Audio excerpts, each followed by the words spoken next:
Halo, tes tes. Suara saya jelas nggak ya? Jelas, Pak. Oke. Selamat malam semua. Assalamualaikum warahmatullahi wabarakatuh. Waalaikumsalam. Waalaikumsalam. Nah, malam ini sebetulnya ada dua nih. Mudah-mudahan cukup ya waktunya ya. Jadi yang pertama deep learning, yang kedua kita akan belajar sedikit terkait dengan LLM. Soalnya nanti di minggu depan akan ada langsung ke pembagian kelompok dan presentasi nih. Itu presentasinya untuk yang project akhir. Jadi kita nanti eh, membentuk satu grup ya. Satu grup tuh maksimum 3 orang. Jadi 3 orang itu nanti presentasi mulai dari minggu depan. Setiap kelompok presentasinya isinya di minggu pertama kalian presentasi itu ide ya. Ide untuk tugas besar. Ya, requirement tugas besarnya itu kita bisa bikin sebuah sistem, bikin perbandingan model, macam nanti yang penting menggunakan machine learning, deep learning atau yang generative AI LLM. Tapi untuk LLM ini kayaknya agak sulit karena butuh computing device yang lumayan eh, tinggi ya resource-nya. Jadi kemungkinan nanti kalian pilih aja mau pakai deep learning atau machine learning. Sekarang saya jelasin sedikit tentang deep learning. Oke, nanti setelah ini saya minta tolong Gista buat bikinin satu form isinya untuk kelompok ya, maksimum satu kelompok 3 orang. Nah, ini kelompoknya nanti digunakan sampai ke akhir perkuliahan, sampai tugas besar gitu. Jadi nanti saya ngambil nilainya mulai dari minggu depan yang untuk tugas besar. Oke ya, ada pertanyaan sebelum saya mulai?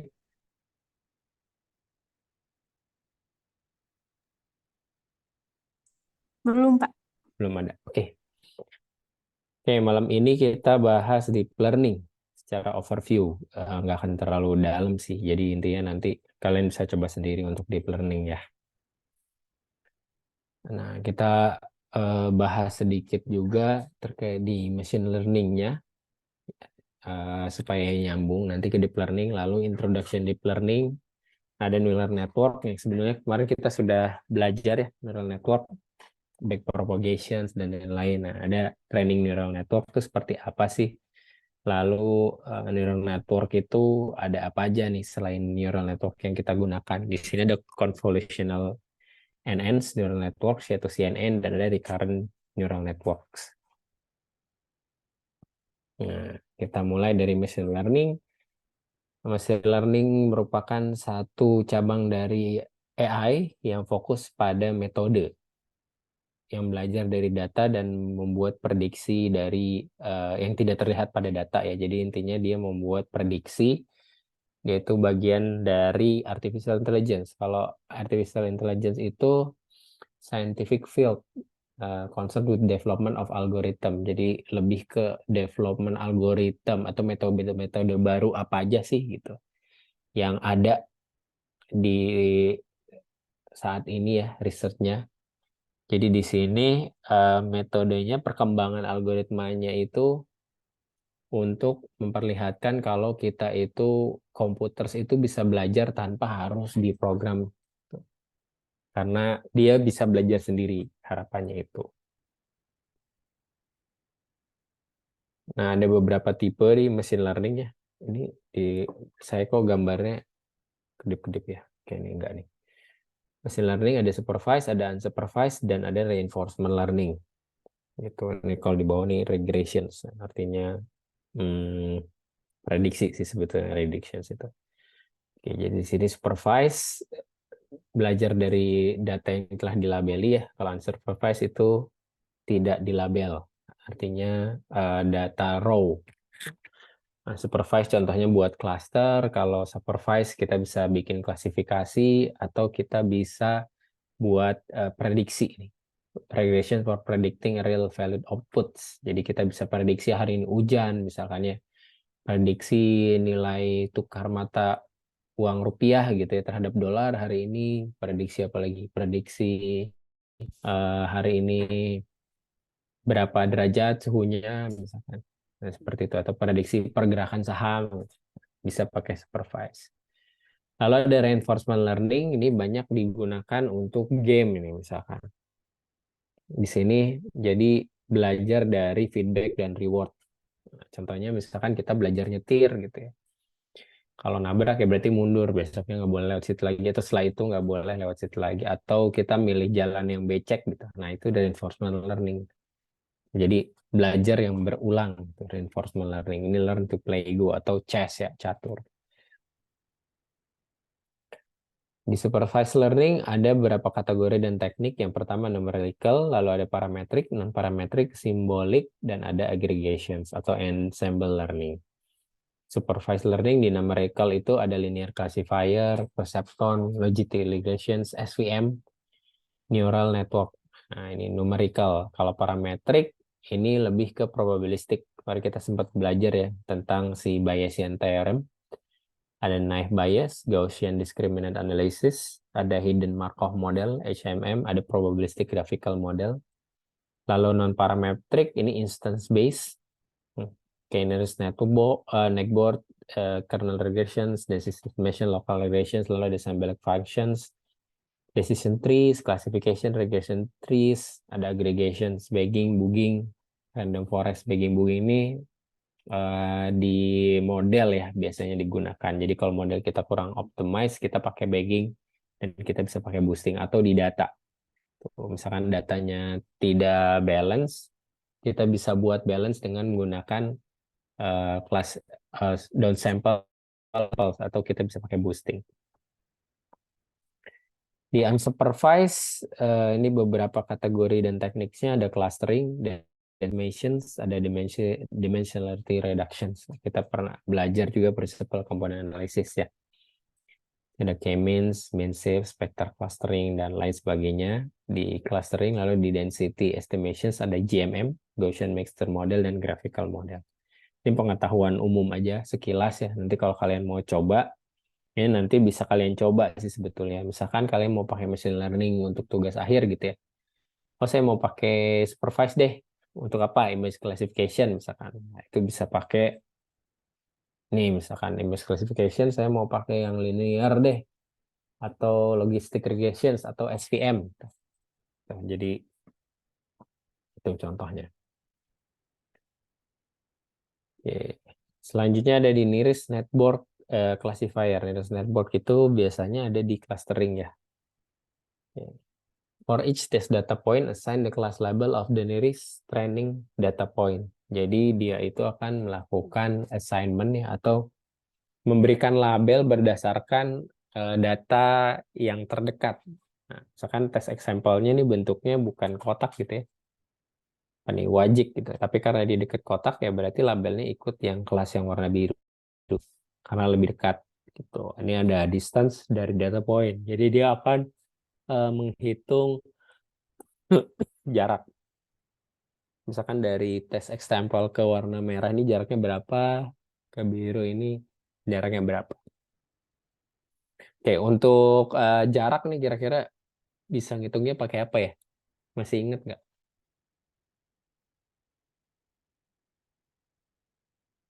Penghitungan jarak.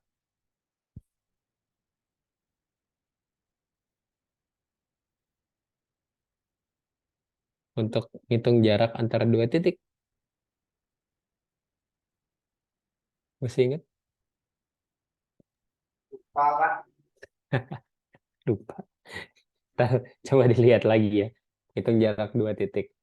Kemarin kan kita kayaknya udah ada di UTS ya kalau nggak salah. Jarak dua titik. Nah, ini hitung jarak dua titik lah intinya dari misalkan kotak ini, sorry dari tes example ke kotak berapa, ke sekarang ini berapa. Nah, lalu untuk image classifications, the distance all pixels is calculated. Nah, contohnya pakai L1 norm atau L2 norm. Akurasinya pakai CIFAR 10. Nah, kalau ini kita lihat ya jaraknya akan dihitung per pixel gitu. Nih contohnya ada Manhattan distance atau pakai Levenshtein distance. Nah, itu untuk perhitungan jarak. Tuh. Contohnya misalkan dari tes image di training image, kalau ini dikurang aja langsung ya, pengurangan matrix hasilnya adalah seperti ini, pixel wise absolute value differences. Tuh 465 contohnya misalkan. Nah, ini dekatnya kemana nih 465? Ini nggak dijelasin juga di sini. Oke, kalau tadi ada nearest neighbor classifier, kita punya K nearest neighbor classifier. K ini apa sih? Gitu. K ini adalah berapa hmm, data di sekitarnya. Contoh misalkan, kita punya satu data plus, nah, key-nya kita assign 3, artinya kita akan melihat 3 data di sekitar plus ini. Gitu. Akan lihat datanya ini lebih banyak mana sih. Kalau kayak gini berarti dia masuk labelnya ke bulat gitu ya. Karena lebih banyak dekat ke bulat. Ini juga sama, ke bulat gitu. Nah, test example figures is the plus mark. The class of the set example is obtained by voting. Nah, ini pakai voting. Kalau di sini kita bisa lihat ya, berarti lebih dekat ke warna hijau nih daripada ke merah gitu. Misalnya contohnya, karena 3 yang dia lihat ada di sini. Atau kita juga bisa lihat nih sebetulnya ini juga bisa ke sini ya.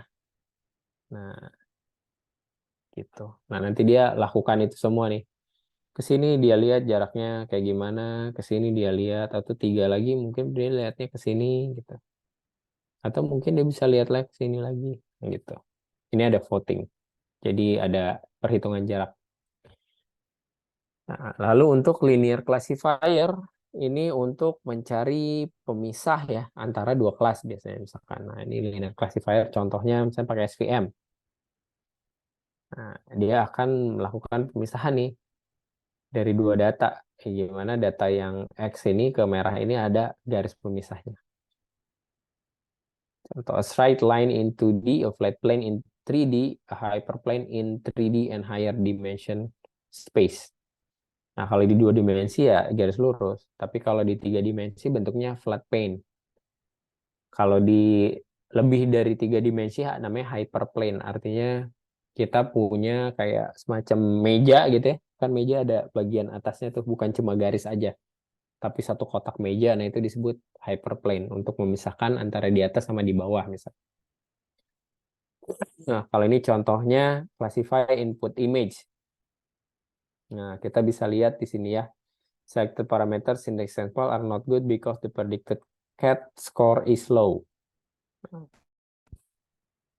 Dari input image ini kita punya dalam matrix pixel dan di sini diganti pixelnya ditranspose ke dalam satu single value dan di sini ada B-nya itu sebetulnya bias ya.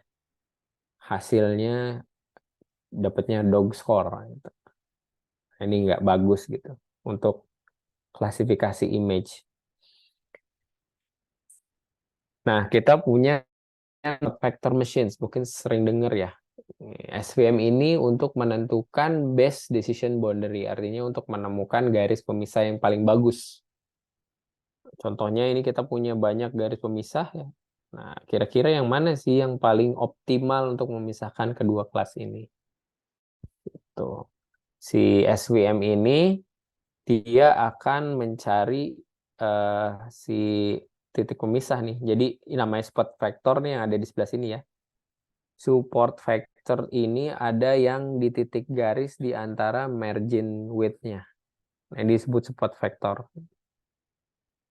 Kalau di sini berarti yang hijau ini yang di garis dan mendekati garis disebut support vector. Nah, ini yang merah ini di sini disebut support vector.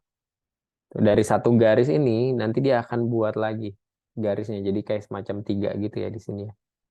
Nah, dari 3 ini nanti dia akan lihat bagus tuh di setengahnya sebelah mana. Jadi dia intinya akan mencari garis yang paling optimal untuk memisahkan kedua kelas.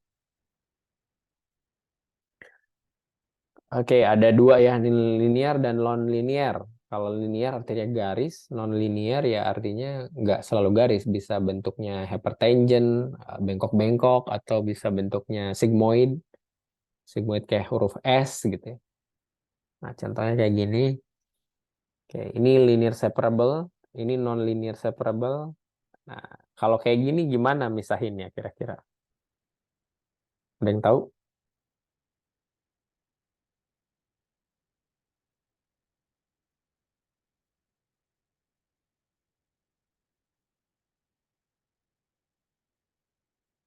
Gimana Jar? Wah, Fajar biasanya semangat nih. Gimana Jar misahin ini? Kira-kira masih bisa ditarik garis lurus nggak?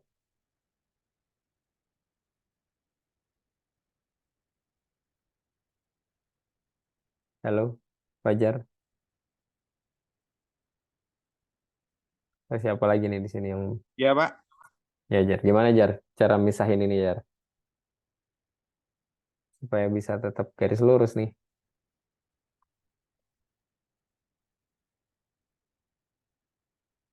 Kalau ini garis lurus ya.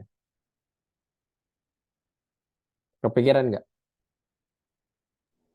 Belum, Pak. Belum. Nah ini sebenarnya bisa kayak gini nih, non-linear separable. Dia bisa misahin bulat gitu ya, bundar. Atau kita Jadi juga pakai bisa himpunan ya, Pak. pakai ini, dibuat fungsinya bukan linear. Gitu. Jadi bukan garis lagi, tapi fungsinya bisa dibikin sampai ke bulat kayak gini. Nah ini contohnya gitu ya.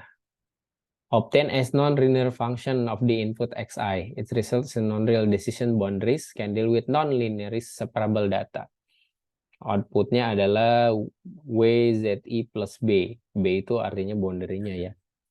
Nah, dia bikin bulat kayak gini. Atau kita bisa diubah nih. Pakai hyperplane nih tadi ya. Ditranspose dari theta x jadi omega x. Nah, jadi dari bulat kayak gini ditranspose dimensinya akhirnya bisa kayak gini. Dan bisa dipisahkan. Artinya dia akan membentuk hyperplane. Hyperplane yang tadi saya bilang ya, kayak meja gitu bentuknya. Nah, dimensinya diubah nih. Kalau kita naikin ke dimensi yang lebih tinggi bisa jadi kayak gini. Jadi tetap bisa pakai linear sebetulnya. Tapi dimensinya yang diubah gitu. Define nonlinear function to calculate nonlinear decision boundary in the original vector space.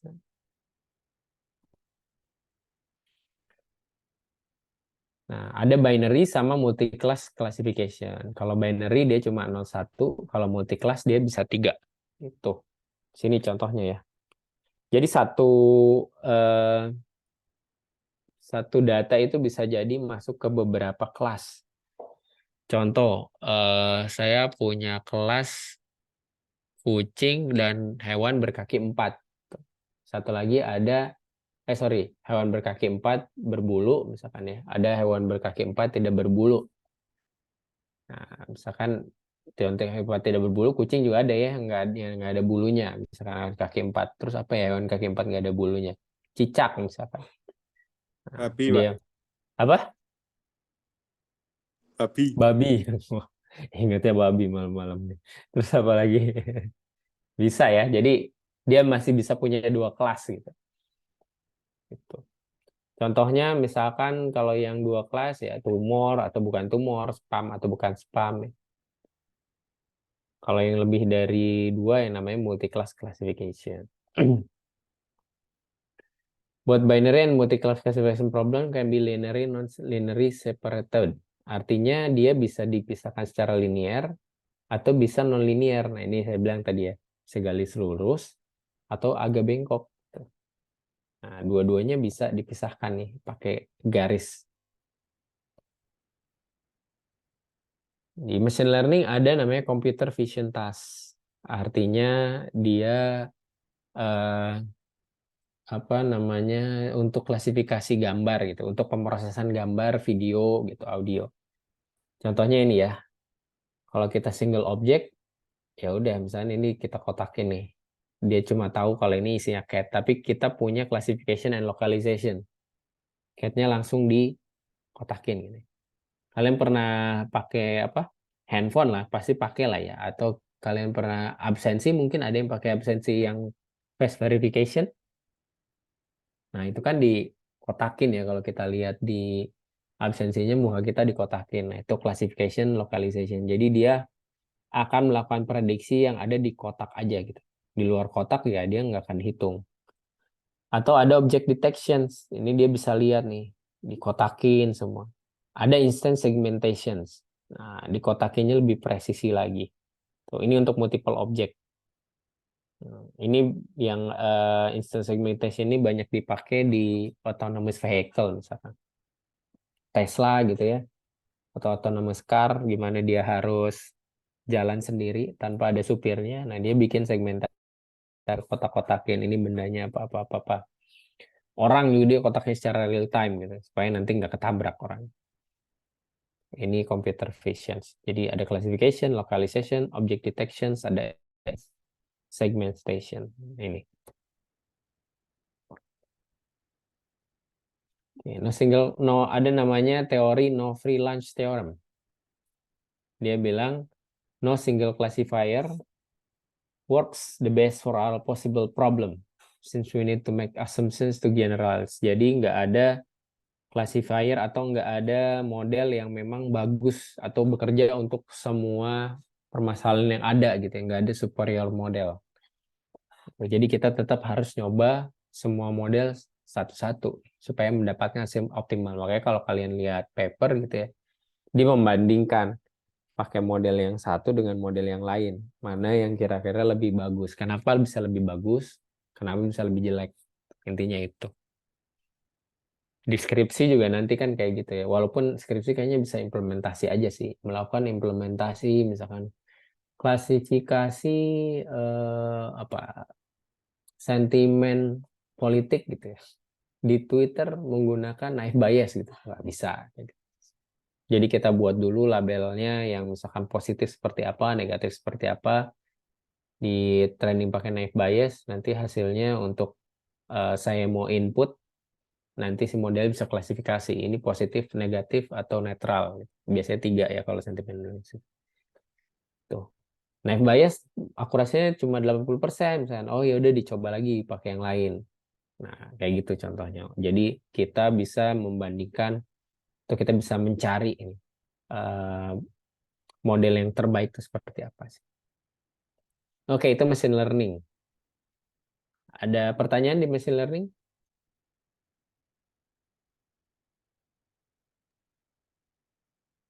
Pertanyaannya menjebak, Pak. Apa tuh menjebak? Atau nggak fokus ya banyak yang salah ya, Pak. Kenapa tuh? Nggak apa-apa, tanyain aja. Menjebak gimana?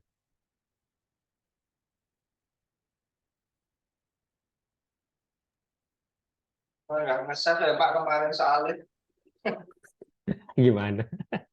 Oke, lanjut ya. Nah, oke. Nah, untuk machine learning versus deep learning. Conventional machine learning methods rely on human design feature representations. Machine learning becomes just optimizing weight to best make final predictions. Oke ya. Kita lihat gambar di sini. Nah, bedanya di sini. Oke. Deep learning kemarin kita belajar ada layer ya. Ada layer, ada hidden layer gitu ya. Ada function activation functions. Di situ ya yang kita pakai kemarin sigmoid functions itu activation functions. Nah, di machine learning yang paling kerasa adalah feature extractions-nya. Oke, kita harus mikirin feature extractions-nya mau dipakai apa sih gitu ya.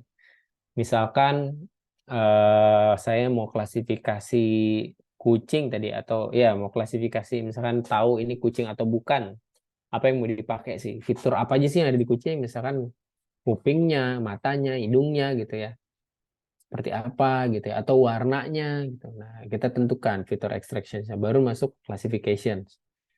Atau mobil. Nah, di sini contohnya mobil ya, input fitur extraction apa sih yang bisa diekstrak dari sebuah mobil?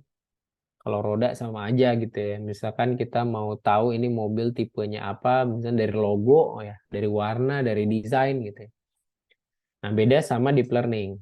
Kalau deep learning filter extraction sudah sekalian gitu, masuk ke deep learning. Nanti deep learningnya sendiri yang nentuin fitur ini itu signifikan nggak. Makanya ada epoch ya. Kalau di machine learning kemarin kita lihat satu training yang berjalan gitu dari awal sampai akhir itu satu epoch. Nah, di satu epoch itu dia akan mengupdate semua weight-nya. Dia akan mengupdate semua nilai beban fiturnya. Yang memang signifikan berarti bebannya naik gitu, tinggi gitu ya. Yang nggak signifikan dia bebannya sedikit. Gitu. Misalkan tadi mobil, ternyata logo ini weight-nya tadinya 0 gitu semuanya inisialisasi. Ternyata logo ini sangat berpengaruh untuk klasifikasi. Jadi kita bisa tahu mana yang Mercy, mana yang BMW, mana yang Toyota, mana yang Datsun, misalkan itu dari logo. Nah, si logo itu akhirnya fiturnya jadi tinggi gitu ya, weight-nya. Gimana algoritma tersebut deep learning dapat menghasilkan suatu output yang tepat dan akurat? Belum tentu. Gitu. Jadi kan tadi bilang ya, no free lunch. Jadi kita tetap harus coba. Nah, jadi ini untuk mendapatkan pattern kalau deep learning. Jadi fiturnya udah kita masukin aja semua. Jadi kayak tadi ya, misalkan mobil. Ternyata logo ini fiturnya lebih bagus nih untuk klasifikasi. Di akhir gitu ya, dia punya output. Saya inputnya adalah mobil BMW. Ternyata outputnya juga BMW gitu ya. Bagus dengan menggunakan weight-nya si logo gitu, logo mobil. Berarti logo mobil weight-nya akan tinggi. Yang nggak signifikan misalkan apa? Yang nggak signifikan gagang pintu misalkan. Nah, gagang pintu nanti bobotnya dia makin turun. Untuk training epoch si bobotnya turun. Kemarin kita belajar back propagations ya. Nah, setelah feed forward nanti ada back propagations itu untuk ngupdate si weight-nya gitu. Untuk menentukan fitur mana yang paling baik. Kalau di sini fiturnya udah kita tentuin duluan nih. Kira-kira fiturnya ini aja gitu. Nanti pas terakhir baru kita nyadar, oh ini ternyata fitur yang ini nih nggak bagus gitu, nggak signifikan, nggak berpengaruh banyak terkait dengan si klasifikasinya. Selain dengan data ya, karena deep learning butuh datanya yang sangat banyak gitu, karena dia ngambil fitur extractions-nya dan klasifikasinya itu langsung dari data yang banyak. Kalau ini kan kita bisa fabrikasi lah istilahnya. Oke, nah ini contohnya. Deep learning applies in multi-layer process for learning rich hierarchical features. Nah, contohnya representasinya. Ya, dari satu gambar ini, dia akan melakukan banyak representasi nih. Dari low level features-nya, mid level features, sampai jadi si trainable classifiers. Kan kita bisa lihat ya dari sini. Lalu dia akan lihat nih fiturnya di ini ada apa aja sih? Oh, ada kipas angin, ada apa nih tempat tidur gitu, ada jendela dan lain sebagainya. Jadi dia bisa lihat nih trainable classifiers ada apa aja di sini. Sampai ke output.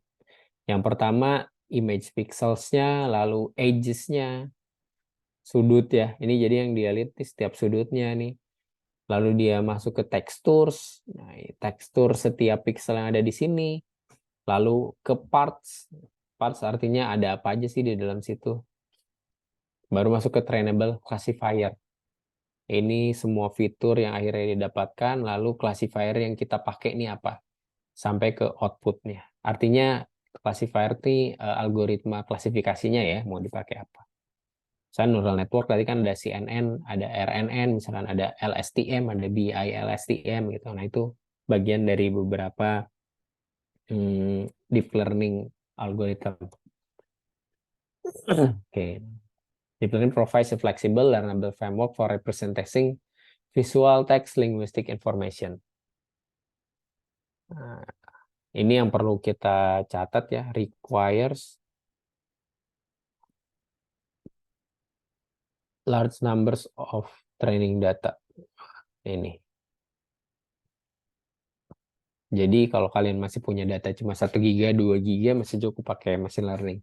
Saya waktu tesis tuh datanya berapa ya? Sekitar 12 atau 13 giga juga sama dosen saya masih belum boleh pakai si deep learning.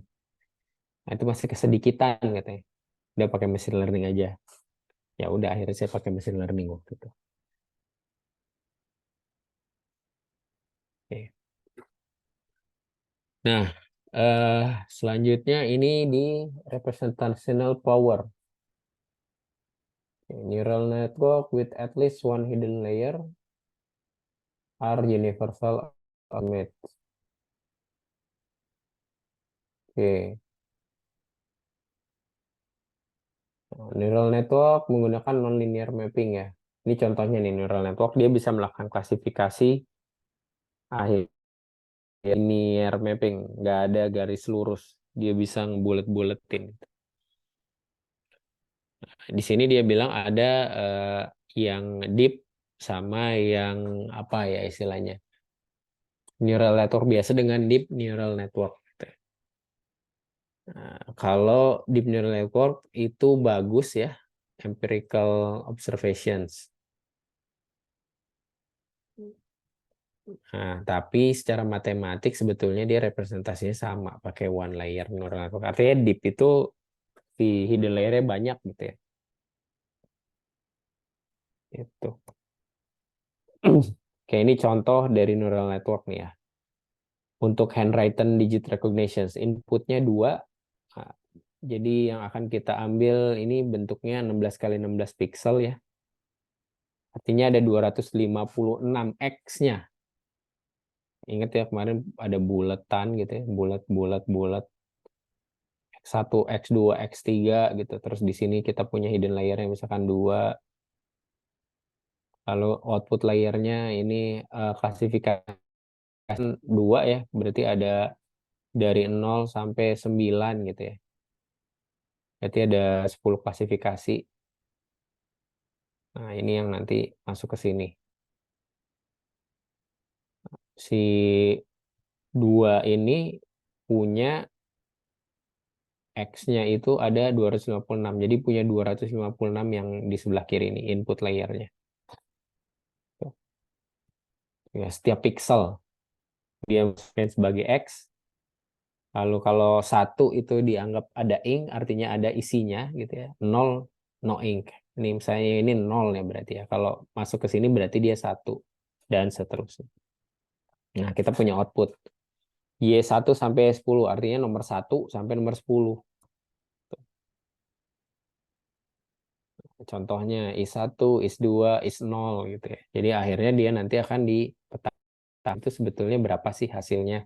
Dan nanti akan ada weight-nya di sini. Ini contohnya ini weight-nya 0,1, 0,7, 0,2. Oh, berarti ini ternyata lebih dekat ke sini nih. Artinya ini bisa dibaca sebagai angka 2.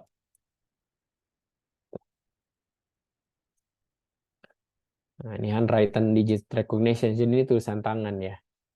Dari ke 256 pixels jadi ke 10 R dimension sih sebetulnya R-nya ya.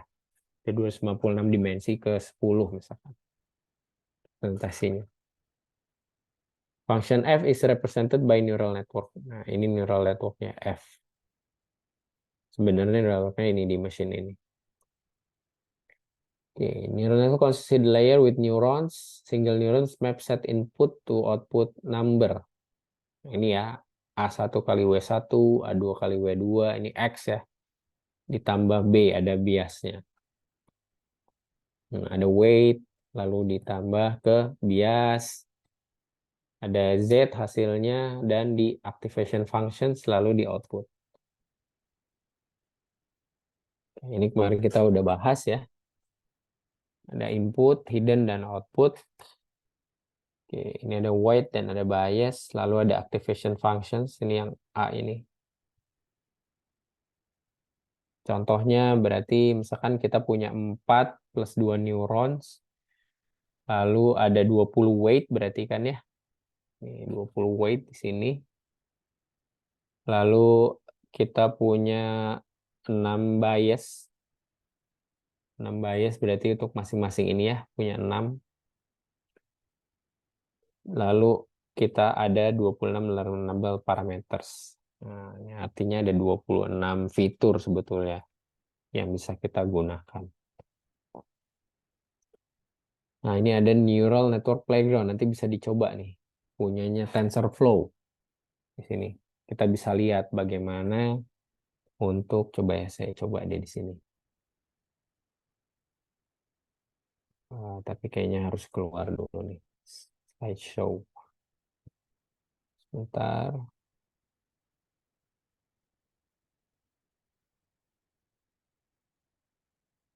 TensorFlow. Ini kalau diklik ke TensorFlow Playground, saya matiin dulu deh share-nya.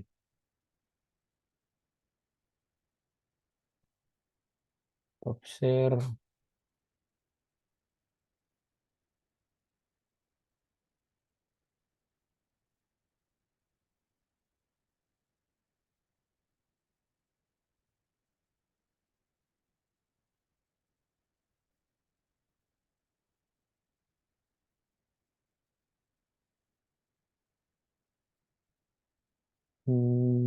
Mana ya?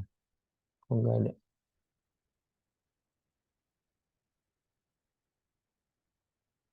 Basic. Wah, sebentar.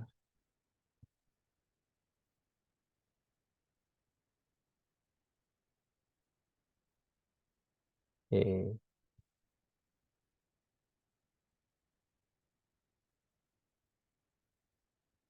Nah, ini kelihatan ya. Punya learning rate, lalu ada activations-nya, macam-macam. Kita biasanya kemarin pakai signal. Regularizations ini untuk data, untuk distribusi datanya. Lihat di sini.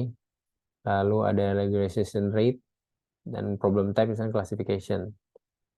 Nah, ini kita punya dua inputnya ya, artinya misalnya dua kelas ya, atau kita bisa pakai banyak sih sebenarnya di sini.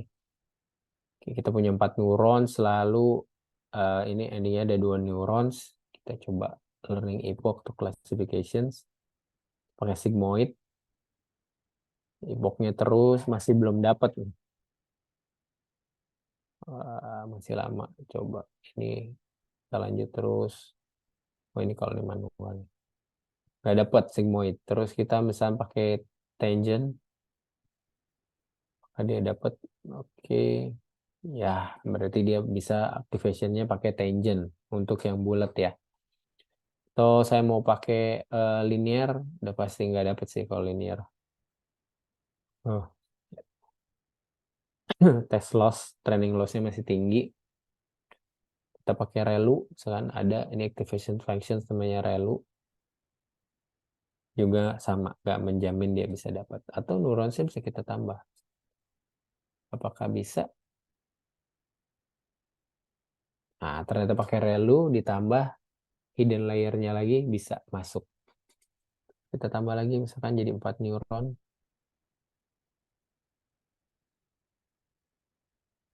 Yang kayak gini namanya parameter tuning ya. Jadi kita secara empiris nyobain nih. Wah, ini nambah neuronnya nih atau kita tambah hidden layer-nya. Apakah bisa lebih cepat? Oke, nah, test loss-nya nih cuma 10, 7, 6. Ini lebih bagus berarti. Kita bisa tambah lagi misalnya hidden layer-nya. Yang ini 4 misalkan. Apakah bisa lebih baik lagi? Oke, di epoch ke 33 udah 35 yang bisa dapat, atau kita tambahin di sini neuronnya jadi lebih banyak 35 tadi ya. Nah, nih epochnya cuma 23. Jadi ini contohnya ya, gimana kita bisa buat eh, berapa banyak sih hidden layer ini untuk bisa memisahkan problem di klasifikasi. Tuh ini pakai activationnya Relu untuk sigmoid dan yang lain-lain ya bisa dicoba aja. Apakah dia dapat sigmoid? Sayangnya tidak bisa dapat. Kayak gitu contohnya. Kita balik lagi ke slide.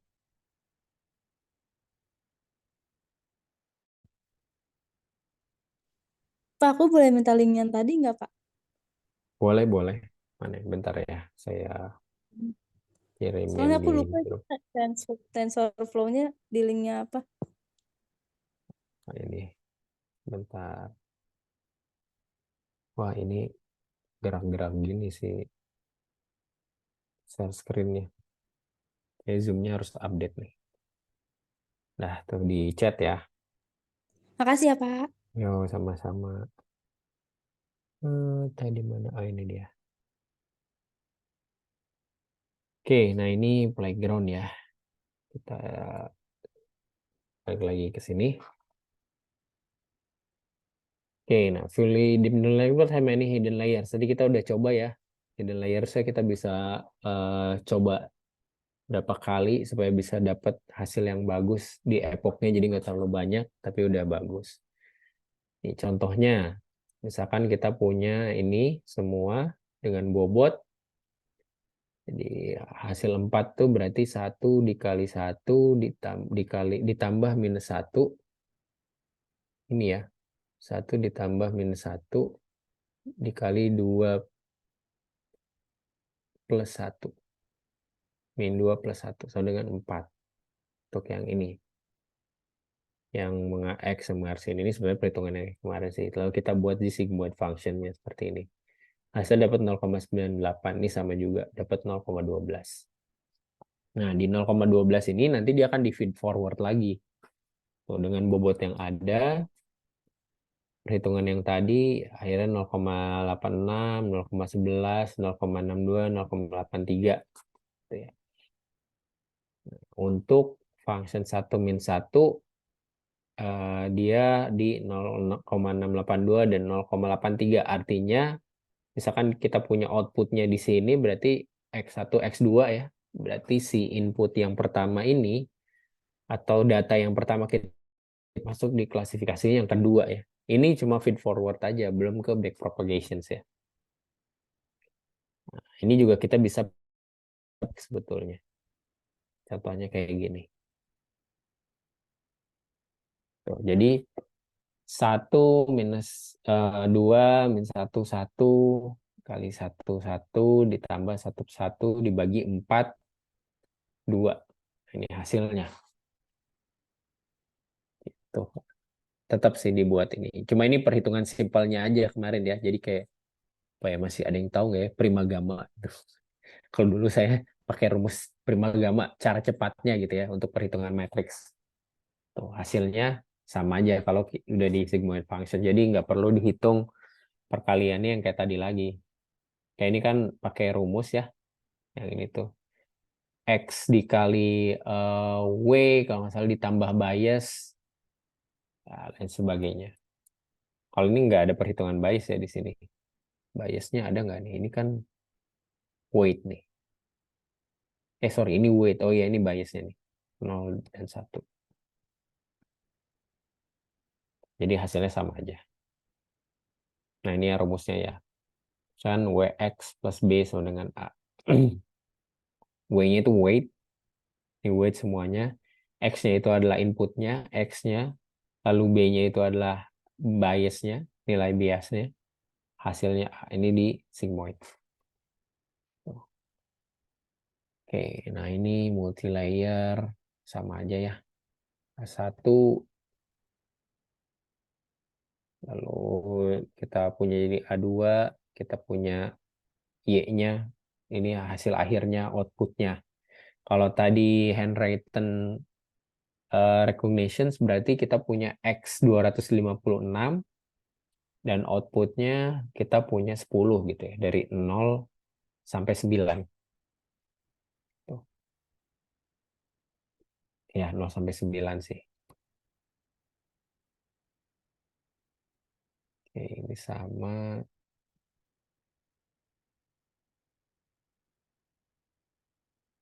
Ini untuk sigmoid activations.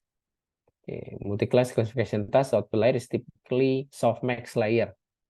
Softmax activation function. If layer with sigmoid activation function is used, the output layer instead, the predictions by neural may not be easy to interpret. Oke, ini layer with sigmoid function. Ini yang biasa kita gunakan ya, sigmoid function.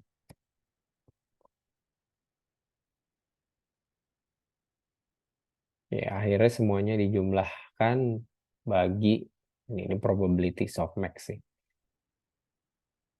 Kita mencari yang paling tinggi ya, 0,88.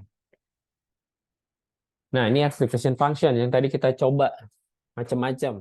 Misalkan pakai 3 ini linear functions untuk menemukan ini semua agak sulit ya. 3 hidden neuron, 6 hidden neuron, 20 hidden neuron. Tadi kita udah coba untuk linear susah. Kita bisa pakai yang lain, sigmoid kita bisa pakai. Nah, bentuk sigmoid ini kayak gini sebetulnya. Nah, dia sebenarnya lebih bagus juga untuk memisahkan 2 klasifikasi atau 3 klasifikasi yang memang masih satu dimensi lah ya. Nggak menumpuk. Lalu ada tangent nih, tanh functions. Kalau di sini ya outputnya 0 atau 1. Kalau di sini zero center. Jadi dia dari minus 1 sampai ke 1. Makanya dia bisa bentuknya seperti ini. Ada lagi ReLU, Rectified Linear Unit. Takes a real value number and threshold it at 0. Ya, most modern deep neural network use ReLU activations. ReLU itu pakai lebih cepat di komputasi. Simple threshold matrix zero, accelerate convergence gradient. Jadi bentuknya seperti ini, semuanya dibuat mendekati 0 gitu ya. Text real value number and threshold it at 0. Tuh, kalau di sini buat masalah di fiturnya gitu ya. Perhitungan. Jadi kalau neural network kan tadi semuanya kita bakal hitung nih berkali-kali gitu ya, semua epoknya. Nah, ini kan setelah feed forward nanti backprop lagi, dihitung lagi semua X-nya. Terus feed forward dihitung lagi semua X-nya sampai dia hasil akhir itu bisa bikin berat gitu dengan menggunakan activation function. Nah, di CD ReLU ini si X-nya ini outputnya nanti yang misalkan tidak signifikan, ini kan sebetulnya masuknya ke fitur ya. Dia akan buat 0. Jadi ketika di epoch berikutnya, dia nggak akan bisa dihitung lagi gitu. Dia nggak akan dihitung lagi, makanya bisa lebih cepat. Tapi permasalahan ReLU di sini adalah, yaitu karena dia dibikin 0, jadinya nggak bisa dihitung lagi. Padahal sebetulnya mungkin aja itu fiturnya nggak terlalu bagus, tapi untuk epoch berikutnya masih bisa diperhitungkan lagi untuk fiturnya. Gitu. Jadi nggak selamanya fiturnya itu jelek. Misalkan apa ya, mobil ya, klasifikasi mobil lagi. Tadi ada logo, ada apa lagi? Misalkan ada pelek. Nah, mungkin waktu di awal nggak akan kepake nih, karena yang inputnya itu adalah mobilnya, misalkan Honda gitu ya. Semua peleknya sama gitu Honda. Tapi ternyata ketika mau input yang kedua itu peleknya pakai yang misalkan BMW gitu ya. Nah, itu velgnya masing-masing beda setiap seri. Nah, jadi itu velgnya kan fiturnya berpengaruh gitu. Harusnya dia bisa diaktifkan lagi untuk si fiturnya. Gitu. Jadi nggak sampai ke 0, tapi dia ke small negative slope. Artinya bisa di 0,01, mendekati 0. Gitu. Jadi dia tetap hidup, tapi perhitungannya nggak akan dihitung sebesar kalau kita nggak pakai relu gitu. Dan dia nggak akan dibuang gitu, fiturnya.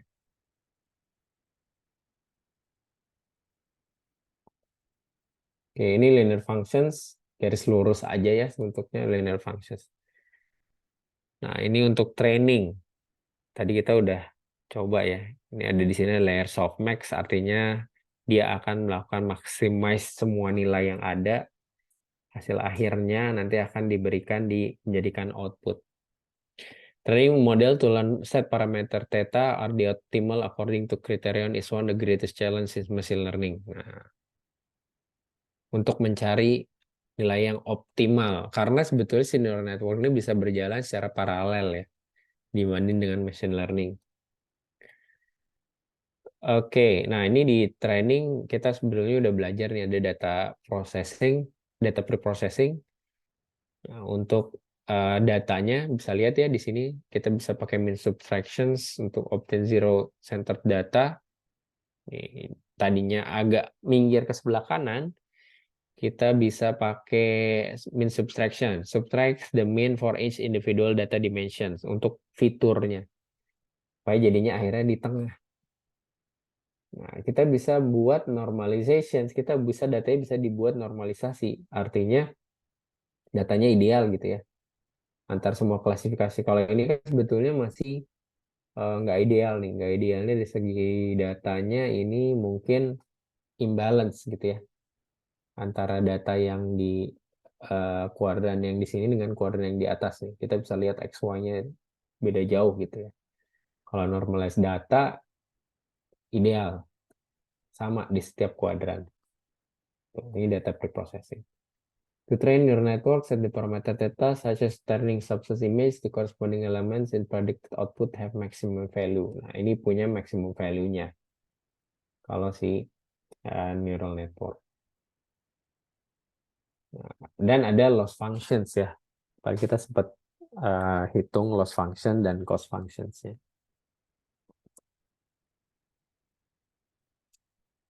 Oke, ini activations output layernya. Jadi setelah output layers kita buat si softmax-nya. Ini sebetulnya mirip ke probabilitas ya. Ini loss functions-nya kita pakai fungsi cross entropy. Ini untuk classifications, ini untuk regression.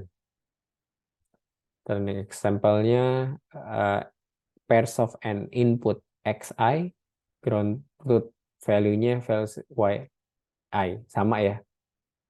Inputnya dan outputnya sama, cuma untuk output ladder classification kita pakai lagi softmax activations untuk probability distributions-nya.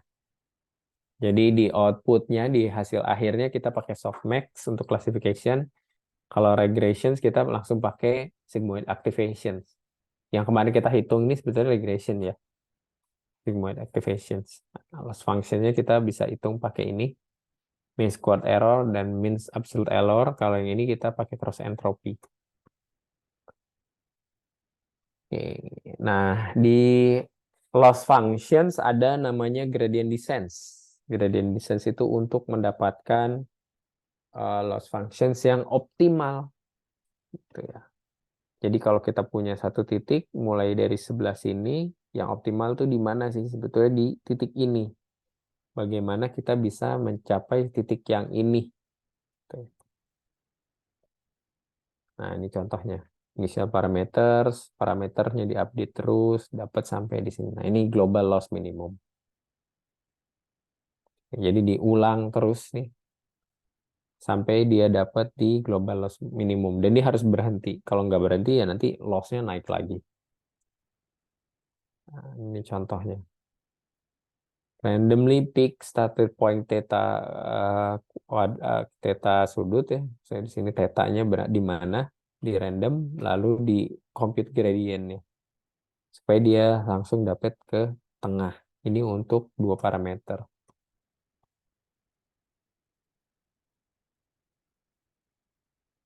Nah, dia dapat minimumnya akhirnya di sininya kan yang akan dicari di tengah ini.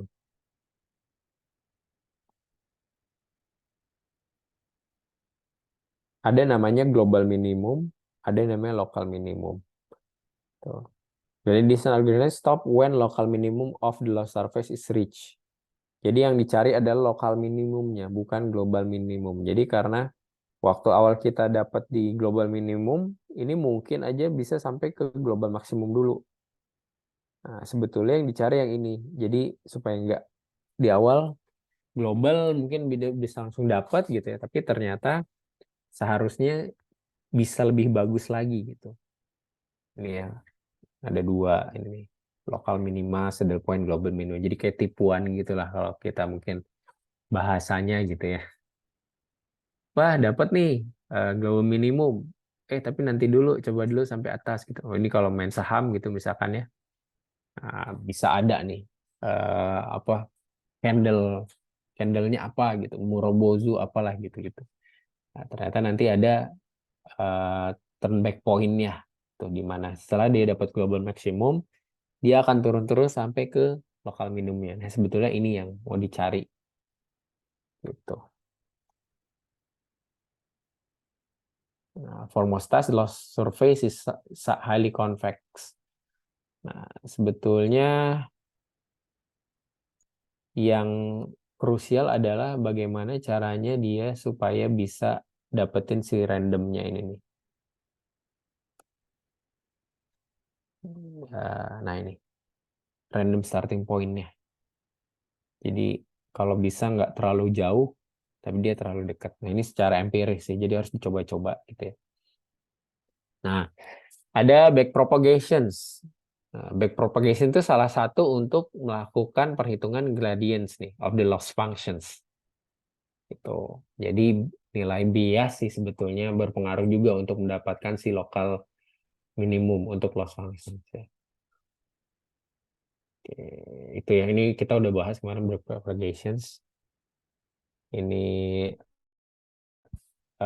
pencarian gradient descent ya, ada mini batch gradient descent, ada stochastic, ada yang lain sebagainya. Ini nggak akan saya terlalu bahas banyak. Ini lumayan pusing juga bahasnya, banyak bahasan lain. Ini bisa satu bahasan sendiri. Nah, ada adaptive moment estimations. Ini functions juga. Betul. Nah, ini kepake di LLM nih biasanya. Ada ADAM optimizer.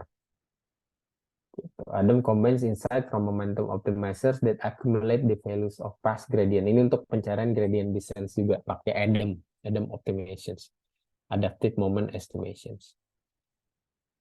Oke, kita punya learning rate. Ini biasanya ditentukan di awal ya. Training loss for different learning rate. Kalau high learning rate itu loss increases or plateaus too quickly. Jadi langsung ketika pertama kali dapat nih, oh udah dapat nih di bawah lossnya misalnya kecil gitu, terus tiba-tiba eksponensial. Ini high learning rate. Kalau low learning rate, the loss decrease too slowly, takes many epoch to reach solution. Low learning rate itu jadinya lama gitu ya, epochnya jadi banyak. Tuh, ini low learning rate.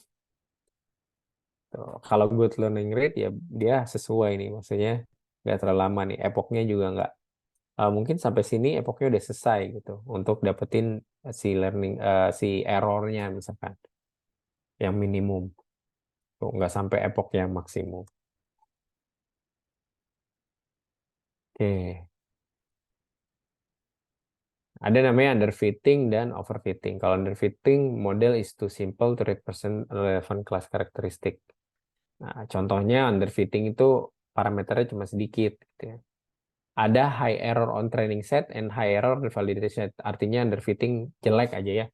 Ketika training hasilnya jelek, gitu ya. Errornya tinggi, dan waktu validation, waktu testing errornya tinggi juga. Nah, ini lebih gampang dideteksi. Yang sulit memang overfitting. Kalau overfitting itu parameternya terlalu banyak. Jadi kalau dilihat dari hasilnya, ketika kita testing ini errornya di training itu kecil gitu. Wah, jadi model kita bagus gitu ya. Tapi ketika di validation kok errornya jadi tinggi gitu. Nah, contohnya overfitting kayak gini. Model may fit the training data very well but fails to generalize to new examples. Gitu. Jadi ketika ada sampel yang baru, dia malah jadi gagal, malah jadi jelek. Realizations tadi ya.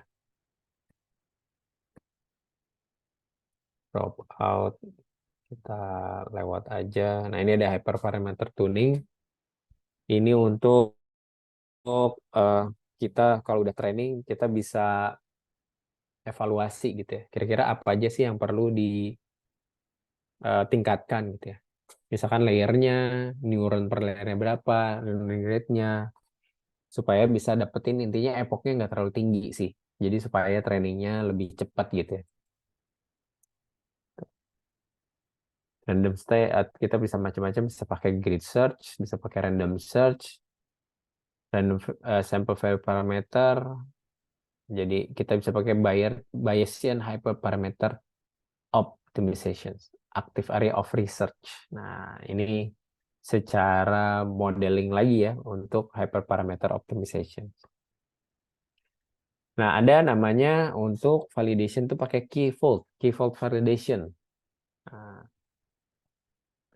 artinya kita akan melakukan pembagian antara testing dan training data sebanyak 5 kali. Contohnya kayak gini. Kita punya all data, pertama kita bagi dulu ya, training data dan test data, biasa 80% kali 20%. Nah, yang test data ini kita simpan gitu, untuk nanti dicoba di sini, test datanya. Nah, dari all data ini kita buat fold. Fold 1, fold 2, fold 3, fold 4, fold 5. Tuh. Lalu kita buat juga dari training data ini, kita buat nih si foldnya. Fold 1, fold 2, fold 3, fold 4, fold 5. Dari training data ini 1/5 dijadikan sebagai testing. Nah, yang lainnya itu sebagai training. dan seterusnya. Jadi diputar datanya dari si training data yang 80% ini. Hasil akhirnya nanti setelah dapat ini, split yang terakhir, baru dievaluasi menggunakan tes data yang ada. Gitu. Ini berulang-ulang gitu ya, dilakukan validasi. Jadi hasil training datanya lebih valid. Biasanya pakai 5. Saya juga dulu pakai 5 sih. Oke, nah ini ada ensemble learning. Kita bisa pakai bagging atau boosting. Bagging itu bootstrap aggregation. Aggregating randomly drawn subset from the training set. Lalu train separate classifier on training set. Nah ini classifiernya yang di testing lagi. Lalu selanjutnya ada boosting. Ini untuk optimisasi model yang sudah kita gunakan. Tuh, ini ada istilah deep and shallow networks. Kalau deep itu kita punya banyak hidden layer. Kalau shallow, hidden layernya cuma satu. Tapi banyak node-nya. Kalau ini hidden layernya, tapi node-nya sedikit. Deeper networks perform better than shallow networks. Jadi deeper network nih banyak hidden layer nih lebih baik gitu. But only up to some limit. After certain number of layers, the performance of deeper network plateaus. Artinya akan cenderung statik gitu ya, atau nggak ada perubahan gitu kalau udah sampai beberapa hidden layer gitu. Jadi nggak akan efektif lagi. Jadi makanya ini harus ada hyperparameter tuning nantinya untuk menentukan. Oke, nah ini selanjutnya ini perkembangan dari neural network, ada namanya convolutional neural network, CNN. Ini biasanya untuk gambar gitu ya. Dari input metrik yang sini kita punya satu namanya convolutional filter. Dari convolutional filter ini nanti akan dipetakan. Ya, diambil seperti ini ya. Nah, dipisah-pisahkan. Contohnya ini, kita punya filternya seperti ini. Nah, dia akan mencari setiap input image-nya, di-scan semua, sampai akhirnya jadi convoluted image-nya seperti ini. Oke. Nah, ini ada residual CNN. Nah, ada lagi RNN. Sequential data and varying input and outputs. Nah, ini RNN ini outputnya bukan cuma untuk image atau video ya, dia bisa pakai text, speech, DNA, banyak macam-macam. Recurrent connections between the neuron. Jadi ada sequence data elemen. Jadi antar neuron ini bisa menyimpan satu memori ya istilahnya ya, recurrent network. Processing sequential data one element at time by selectively passing information across sequence. Memory of the previous input is stored in the model internal state and affect the model predictions. Tuh, jadi dia bisa nyimpan memori predictions-nya di dalam si setiap hidden layer-nya. Gitu. Ini biasanya banyak dipakai untuk NLP, untuk nyari konteks di dalam satu input, misalnya satu paragraf gitu ya. Saya mau cari di sini kayak generative model gitu atau input apa namanya si word predictions. Kalau kita ngetik kan biasanya ada prediction tuh. Misalkan saya mau, terus setelah itu ada auto completions ya, mau makan, mau minum. Nah, itu pakai si RNN ini. Tuh, nah, dia punya hidden state sequence. Nah, di sini yang nanti dia akan pengetahuan sebelumnya akan di-pass ke yang hidden state berikutnya sampai dia dapat si output. Nah, ini beberapa contohnya bisa dipakai untuk image captioning, untuk sentiment analysis, untuk machine translations. Nah, ini cikal bakal di si LLM. Nah, bidirectional RNN ini bedanya cuma di arahnya aja sih.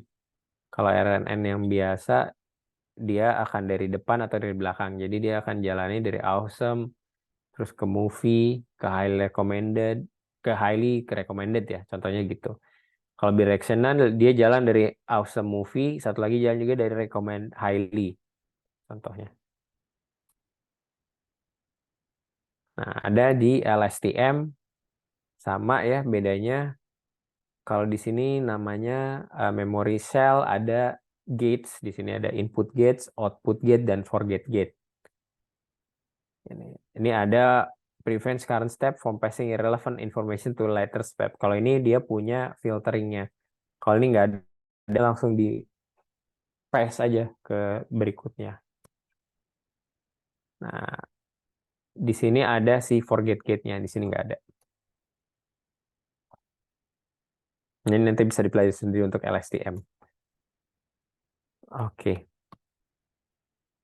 Ini selesai untuk satu slide. Wah, sampai jam 8:30. Kayaknya untuk LLM minggu depan aja ya.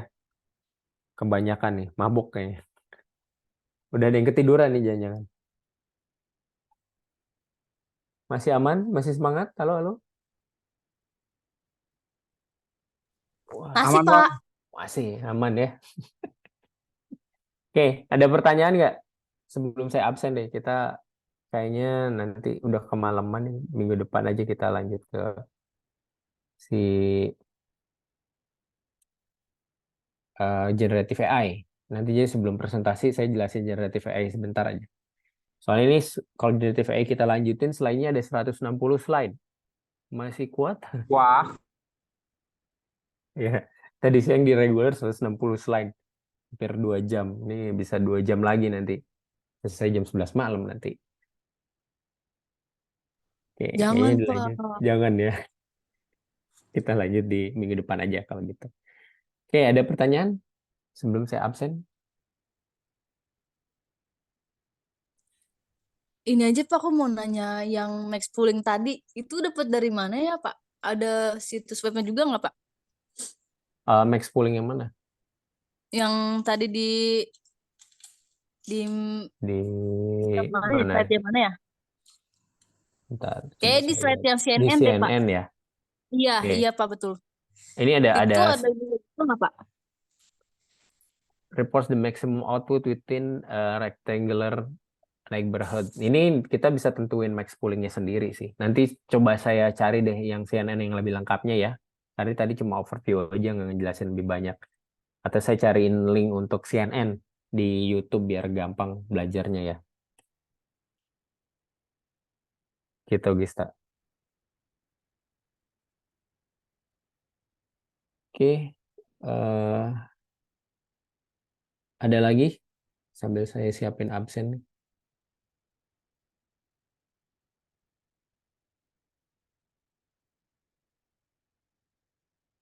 Nggak ada.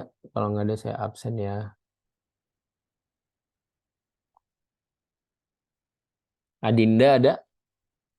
Selamat malam Pak Hadir. Oke. Ahmad Ulin Nuha? Nggak ada ya. Adrian? Andrian Satria Karim? Nggak ada juga. Muhammad Raihan Zulfikar? Nggak ada. Muhammad Ridwan Wahyu? Nggak ada juga. Muhammad Soleh? Hadir, Pak. Oke, mantap. Salsa nggak ada ya? Dari awal juga nggak ada nih. Fikri? Fahmi? Fahmi ada? Halo Fahmi. Novita Sari? Nggak ada ya? Oke, satu lagi.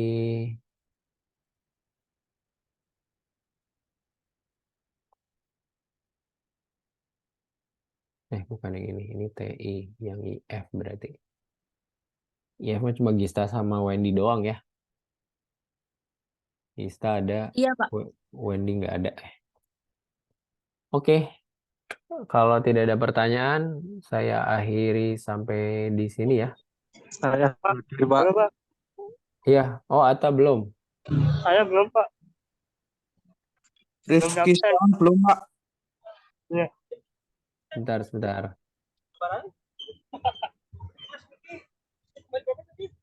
Eh, Satu.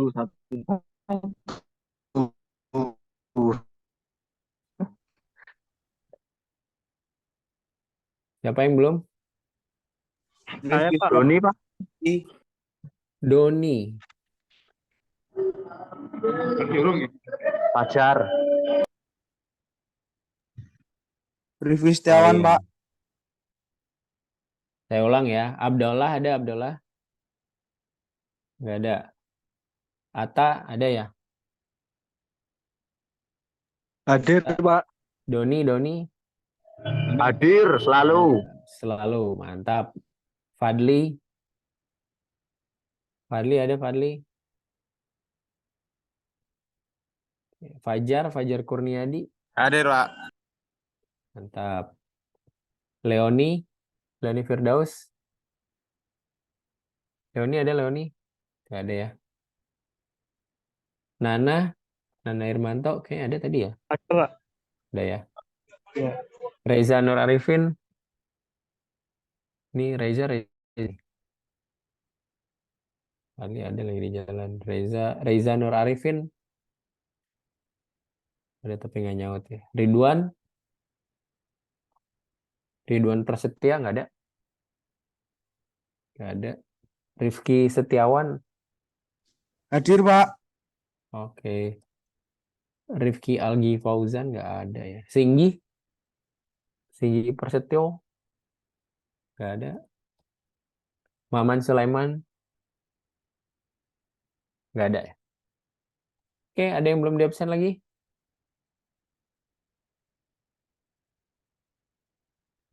Saya, Pak. Fadli, Pak. Fadli.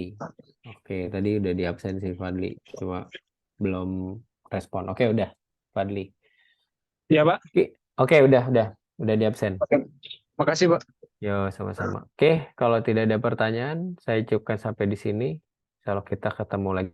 Jangan lupa ya, Gista tolong buat formnya ya untuk kelompok maksimum 3 orang. Udah kok Pak, udah aku share di grup yang Oh, udah. iya. Cuman Oke. belum ada yang ngelis sih, Pak. Oke. Nanti resultnya, saya minta resultnya aja sih, nggak usah formnya ya. Baik, Pak. Oke, terima kasih semua. Selamat malam. Assalamualaikum warahmatullahi wabarakatuh. Waalaikumsalam warahmatullahi wabarakatuh. Makasih ya, Pak.